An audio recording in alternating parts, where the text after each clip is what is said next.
Oggend se boodskap, bly saam by die evangelie van Matteus, Matteus hoofstuk 1. Ons gaan lees van die verse 18 af. En ons tema van vanoggend, ek sal dit nou opsit. Matteus, die evangelie van Matteus hoofstuk 1, ons gaan lees van die vers 18 af.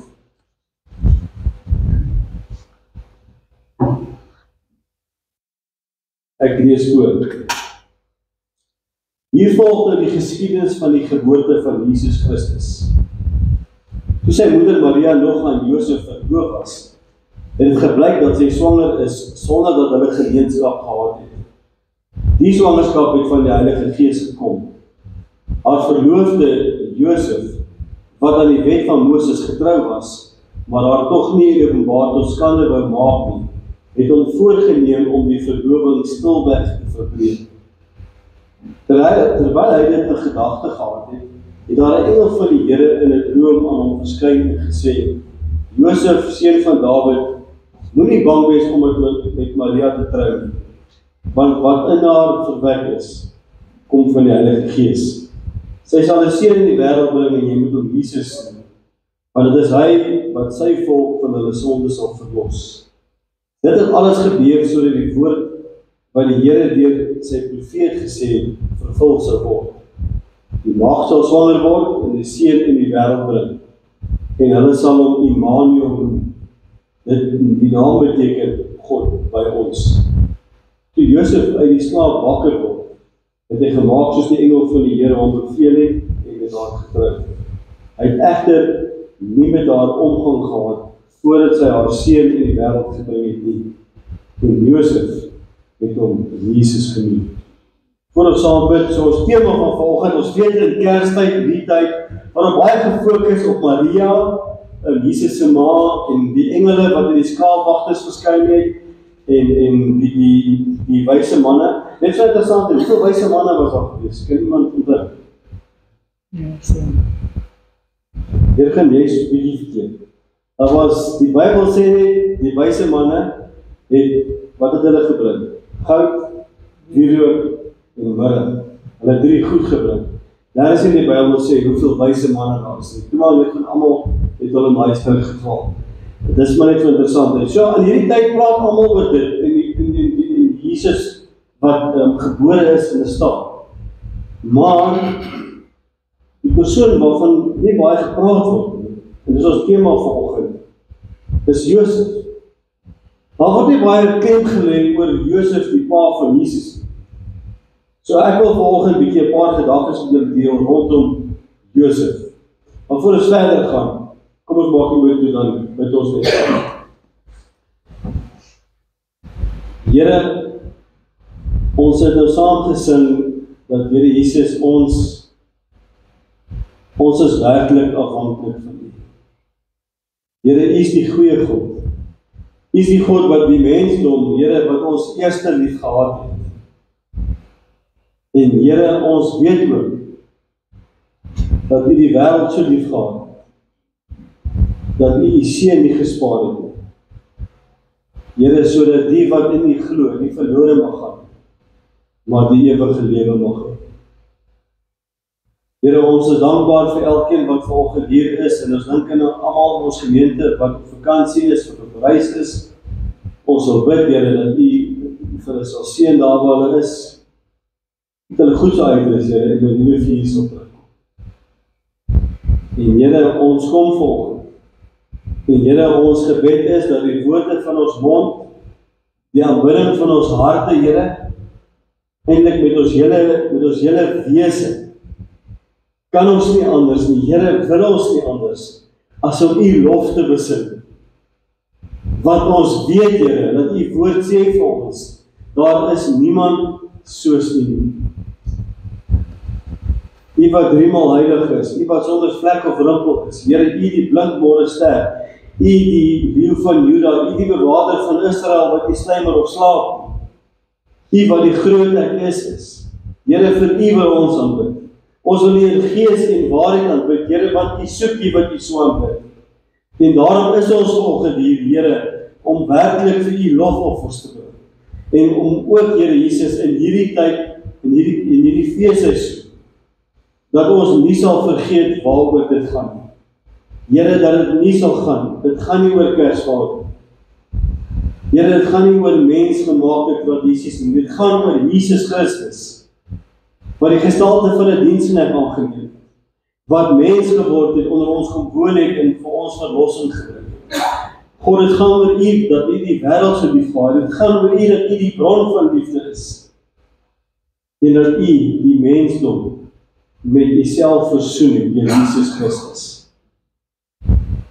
Ons aanbid u, Here, met harte vol van lof en aanbidding. In Jesus naam met ons dit. Amen. Ja, as mens die gedeelte wat ek jou gelees het van Josef, wat sê Josef was 'n man wat getrou was aan die wet van Moses. Die ou vertaling sê dit vir 'n bietjie beter, mooier, sê Moses was Moses. Jy moet nou net reghelp. Dis Josef. Josef was 'n regverdige man. So ons weet nou, ons het gelees, Josef en Maria was getroud gewees. Is ek reg? Nee, hulle was verloof gewees. Hulle was verloof gewees en Josef kom toe agter, hoor hierso, maar my verloofde is swanger. So dis ook ons eerste punt. Die krisis van die regverdige man. Ons lees vers 18 en 19, ek gaan vir julle self lees.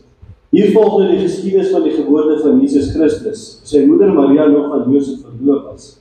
Hoor mooi, verloof was. Dis 'n baie belangrike ding om te onthou.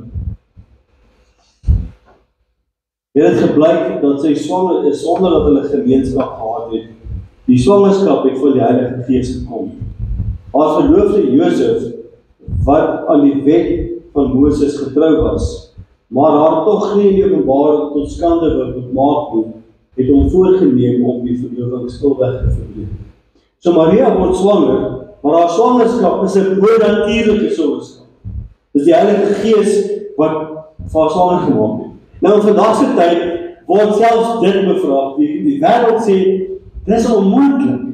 En ek sê dit met respek. Mense gaan so ver om te sê dis God se onmoontlik dat 'n vrou swanger raak sonder dat sy gemeenskap met 'n man.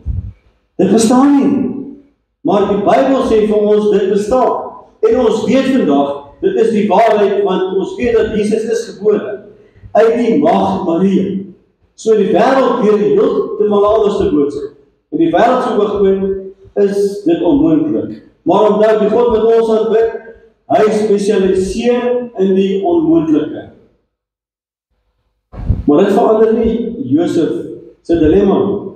So Josef is verloof, onthou, hy is verloof. Hy is nie getroud.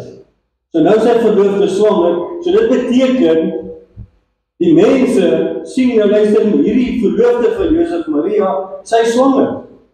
En wat gaan hulle natuurlik in die aksie wees? Hulle gaan sê, Josef, jy is die skuldige. Dit is Josef, jy het haar swanger gemaak. En Josef het baie goed geweet, want ons gaan lees in Deuteronomium 22, ek gaan nie jou lees nie, maar jy kan dit self gaan lees, daar is 2 dinge wat kon gebeur.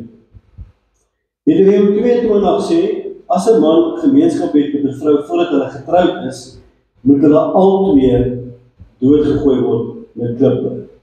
Okay, so daai ene, Josef was onskuldig gewees. Maar Josef het geweet, ek sit hier met 'n dilemma. Ek is hier in die moeilikheid, my lewe is in gevaar. En dan is daar die tweede opsie, Josef kon, as hy wou, ons lees dit ook in Deuteronomium 22 vers 20 en 21 sê dit spesifiek, dat as 'n man sou vind dat sy vrou, sy is nie 'n maagd nie, dan kan hy haar in die openbaar verneder en vir die mense sê, hierdie vrou, my verloofde, sy was ontrou gewees, sy is swanger, en ek is nie die pa nie. En dan sou die manne moes gekom het vir die dorp en hulle sou haar doodgegooi op die klip. Nou wil ek gou daar stop. Dink nou terug waar dit was, hoe ernstige misdryf kan mense doen, hoe ernstige skande was dit gewees, as 'n vrou wat ongetroud was, as hy swanger geraak. En kyk waar is ons vandag. Vandag is dit nie 'n skande nie. Inteendeel, mense almal sê dis 'n prestasie. Ek onthou, hy vertel vanoggend vir Hetta, ek onthou ek gelyk 32 jaar terug. Ja, was jare terug. 32 jaar terug was ek 16 jaar oud. Dis was 8, op laaggetal graad 10. Er word 'n meisie in ons graad swanger. En die hele dorp daarvan gedoen. Die hele skole daarvan gedoen. En die meisie het net verdwyn. En volgende jaar het ons alweer gesien. Maar dit was 'n skande geweest. En weet jy hoekom is dit 'n skande? Omdat die woord van God sê, dis 'n skande. 'n kind wat buite die egbreek gebore word, dis sonde in die oë van die Here. Die wêreld het verander. Die wêreld sê, luister nie, net solank julle mekaar liefhet, julle gaan ons in elk geval later trou en nee. Ons kan hier sien dat Josef, wat 'n regverdige man was, man wat die Here lief gehad het, ons kan sien dat hy besef het, maar hoorie, wat hier gebeur het, dit het hom ontstig. Want hy het geweet, dit was sonde geweest, maar meer as sonde, dit was 'n skandaal geweest. Dit was nie reg geweeg in die gemeenskap nie. Inteendeel, ek wil dit weer noem, dit was so groot skandaal geweest, dat die vrou of die man sou dood moes gemaak geword het, vir dit wat hulle gedoen het, in die oë van die Here. Vandag mag ons so van, hey, lekker, ons is dan bly weer. Eigenlijk hoor. Maar nou sien ons ook vir Josef. So Josef, hy het 'n opsie om vir Maria so half te verneder en om haar dood te veroorsaak. Maar wat doen Josef? Omdat hy die Here liefhet, is hy barmhartig. En hy besluit eerder maar hoor hierso, ek gaan hierdie verloving, ek gaan dit stilweg verbreek, want ek wil nie skande oor Maria bring. Jy sien, Josef was 'n man van integriteit, hy was 'n jong man gewees. En dis iets wat ontbreek in vandag se tyd, jong manne wat werklik integriteit het, wat 'n liefde vir die Here het, wat die regte ding doen. Omdat in die bergpredikasie die Here Jesus gesê, wat gebeur met die barmhartiges? Geseënd is die barmhartiges. Geseënd is hulle. So hier kom Josef, en hy toon vir Maria barmhartigheid. En wat nog mooier is as dit, nou, dis nog voor die engel aan hom verskyn het in sy droom. Lees ons verder dat, nadat die engel aan hom verskyn het hy nooit met haar gemeenskap gehad, tot en met Jesus gebore was. Dis ware respek.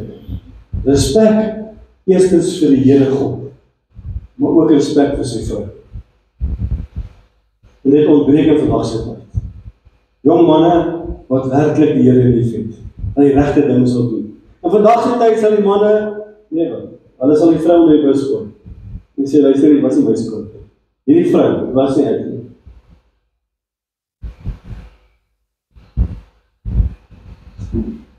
Ons tweede punt, die boodskap van die engel. Ek dink ek het hom opgesit, ja. Terwyl hy dit in gedagte gehad het, so by nou, Josef besluit, luister hier, ek gaan nie, my verloofde, ek gaan haar skei. Hierdie skande is net erg.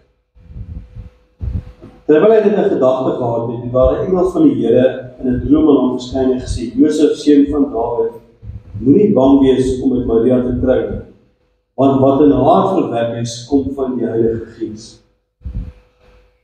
So Josef is bekommerd, en hier kom 'n engel van die Here, en hy verskyn in hom in 'n droom. En hy sê vir hom, Josef, moenie bang wees nie, want jou vrou, sy is swanger, jou verloofde is swanger, en hierdie swangerskap kom van die Heilige Gees af. Dis nie 'n ongeluk gewees nie, dis 'n goddelike daad, die Here God het dit so beplan. So met ander woorde, Josef moet daar nie los nie. moenie aanskou nie. Hierdie wat gebeur het, is 'n wonderwerk van God af. Want God het dit so beplan. En verder noem die engel dan ook, dat hoor jy so, jou vrou, sy gaan 'n seentjie hê. En hierdie seun moet julle Jesus noem. Want die naam van Jesus beteken, die Here wat verlos. En hy sê, hy sal die verlosser wees vir sy volk. En die wonderlik is dit in vandag se tyd, ons wat hier sit, ons weet vandag, dat die verlosser is gebore. Ons weet vandag, dat dit wat in die Ou Testament voorspel is, dat die Messias sou kom, daar sou 'n verlosser kom. Ons weet vandag, die verlosser het gekom. Ons weet vandag, dat alles wat voorspel was die waarheid gewees. Dit beteken, dat die onfeilbare woord van God, was akkuraat gewees, tot op die letter van die woord. Want alles wat het gebeur, soos die Bybel dit voorspel het. Jesus het aarde toe gekom. Die maagtelike geboorte is nie 'n mite nie. Dis die waarheid. Ons lees na Handelinge 4. Ek dink ek dit opgesit. Ja. Hy is die klip wat die hele die bouers afgekeer is. Juist hy het die belangrikste klip in die gebou geword. Hy bring die verlossing en niemand anders nie. Hoor mooi. Hy, Jesus Christus, bring die verlossing. Niemand anders nie. Daar is net een verlossing. En dis Jesus Christus. So hierdie babietjie wat in 'n stal gebore is. Almal het geweet. Want onthou die Jode het geweet, die profete het voorspel, dan gaan die Messias kom. En hy gaan verlossing bring. Daar is geen ander naam op die aarde om die mense gegee waardeur God wil dat ons verlos moet word. Dis 'n belangrike ding. Jesus is die weg, die waarheid en die lewe. Nie Mohammed nie. Hierdie Hindu, Jesus Christus, is die weg. Daar is nie 'n ander weg nie, sê die Bybel. Maar dink bietjie mooi hoe kosbaar is hierdie boodskap vir Josef. Josef, jou seun, jou kind wat jy gaan hê, hy gaan die verlosser wees. Inteendeel Josef, jou kind gaan die enigste verlosser wees op die aarde. Jou seun, jou kind, hy gaan heeltemal anders te wees as al die ander kinders. Want hy is 'n spesiale kind, want hy kom direk van God af, want hy is deur die Heilige Gees verwek. En hy is gebore met een doel, en dit is om verlossing te bring. Dis hoekom hierdie babietjie, Josef, hierdie kind van jou, hy is spesiaal. En Josef, daarom moet jy by jou vrou bly. Jy kan nou nie skyn. Ek wil 3 verse vir julle lees. En daar is eintlik 'n hele paar verse wat vir ons bevestig dat Jesus die verlosser is. Ek wil weer sê, Jesus Christus is die verlosser. Daar is nie ander verlosser nie. Die wêreld sê daar is, maar die Bybel, die woord van God sê daar is nie. 3 verse, Lukas 2 vers 11, bekende gedeelte. Vandag is daar vir julle in die stad van Dawid die verlosser gebore, Christus die Here. Omdat jy hierdie gedeelte, die skaapwagters is daar, die engele verskyn, en hulle skrik en hulle sê, moenie bang wees nie, maar vandag is daar vir julle in die stad van Dawid, die verlosser gebore, Christus die Here. Hoor mooi, Christus die Here. Nie luister jy Piet of Gert of Koos of koning Herodes of koning daai nie. Vandag is daar vir julle gebore, die verlosser, Christus die Here. En vandag is dit nog steeds so, dit het nie verander nie. Daar is nie 'n verander verlosser nie, as Christus die Here. 1 Timoteus 1 vers 15. Paulus is in die woord. Dis 'n betroubare woord en kan sonder voorbehou aanvaar word. Christus Jesus het in die wêreld gekom om sondaars te verlos. Van hulle is ek die grootste. So nou weet ons, die Here Jesus het gekom om sondaars te verlos. 1 Johannes 4 vers 14 die ou vertaling. En ons het aanskou en ons getuig dat die Vader die Seun as verlosser na die wêreld gestuur het. So die Bybel is baie duidelik daaroor. Josef, as hy half op die agtergrond was, as hy half op boegland geskrik het oor wat gebeur het, en waar het die Here 'n engel gestuur het, die dit om versterk. En Josef besluit, okay, ek sal by my vrou bly. En die Here het gesê, en hierdie seun van my, hy sal die verlosser wees. Ek wil afsluit die laaste ding wat die engel vir hom gesê het. Interessant, die engel sê vir hom, julle kind, met julle noem, Jesus. Maar hier, die laaste sê hy, hulle sal hom noem, Immanuel, God met ons. En hy haal die profeet Jesaja 8 vers 8 en vers 10 voorspel dat die Messias sal kom en hy sal genoem word Immanuel, God met ons. En dis ons vertroosting, dat Jesus Christus, wat aarde toe gekom het, wat die Seun van God is, hy is die verlosser, maar hy is ook Immanuel, God met ons. Hy is altyd by ons. Hy sal vir altyd by ons wees. Mense gaan ons versaak, ons gaan nie vir altyd lewe nie, nie van ons nie. Maar ons weet een ding, die Here Jesus sal altyd by jou wees. Daar is nie 'n mens op hierdie aarde wat so versekering vir jou kan gee. Ons kan vir mekaar sê, ek sal vir jou wees in die goeie en die slegte tye. Dit kan ons doen. Maar omdat ons nie vir ewige lewe, kan ons nie. Ek kan nie vir my vrou sê, ek sal altyd vir jou daar wees, want ek gaan nie vir altyd lewe. Dit sal wonderlik wees. Jy kan nie vir jou geliefde sê, ek sal vir altyd by jou wees. Dit is nie die Here God wat dit kan sê. Maar net hy alleen is Immanuel, God met ons. En ek dink net bietjie daaroor. God wat almagtig is, wat altyd by al sy kinders is, gelyktydig. Daar bestaan nie iets soos, hy is 24 uur by Piet, en dan sy 24 uur by die ene, en dan by die ene, en dan by daai ene. Dis nie hoe die Here is nie. Omdat hy God almagtig is hy by almal gelyktydig teenwoordig. En dit is so groot, ons as menslike verstand, ons kan dit nie verstaan nie. Ons kan dit nie begryp nie. Daarom sê die Bybel dat ons moet geloof hê soos kinders. Ons moet glo dat die God wat ons aanbid, hy is werklik altyd by ons. Al voel dit nie altyd so. Maar weet vandag, dat die verlosser is gebore, en hy sal genoem word. En ek en jy kan daar vandag sê, amen, want hy is Immanuel, God met ons. Kom ons sluit af. Almagtige God, Hemelse Vader, Here, ons dank U. Here, ons eer U, dat U aarde toe gekom het. Here Jesus, dat U gehoorsaam was, ja, tot aan die dood toe, net om vir ons verlossing te doen.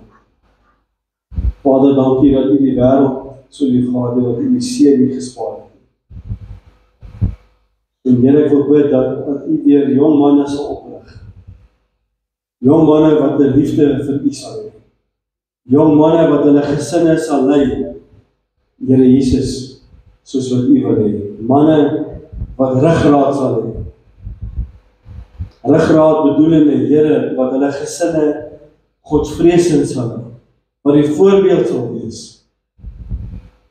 Manne wat hulle gesinne sal bedien, met die woord en met die liefde van die Here Jesus Christus. Dit bid ek, Here Jesus, tot eer en verheerliking van U kosbare naam. Amen.